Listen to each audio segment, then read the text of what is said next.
గుర్తుంచుకో మిత్రమా, ఎప్పుడు కూడా ఆడవాళ్ళను చులకనగా ఇంట్లో వంట వండేదానికే అంత బాధపడిపోతే ఎలా? మీ పనులు నేనైతే చిటికలో చేసి పడేస్తా అని ఎగతాళి కూడా అనకూడదు.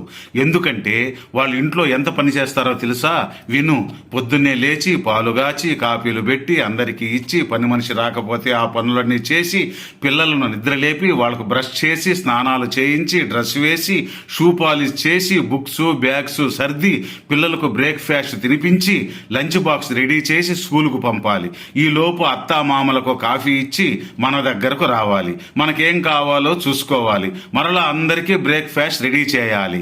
ఆమె రెడీ అవ్వాలి, తినాలి, మనతో పాటు టైంకి ఆఫీస్కు రావాలి. పోనీ వచ్చాకన్నా రెస్ట్ ఉంటుందా అంటే అది కుదరదు. మరలా రాత్రికి సేమ్ షెడ్యూల్ మొదలు. గదిలోకి వస్తే అయ్యగారికి బుంగమూతి. ఇవన్నీ మన వల్ల కాదనుకుంటే వచ్చే జన్మలో కూడా మహామహారాజులా పుట్టాలని ఆ దేవుణ్ణి దినమూ కోరుకో మిత్రమా.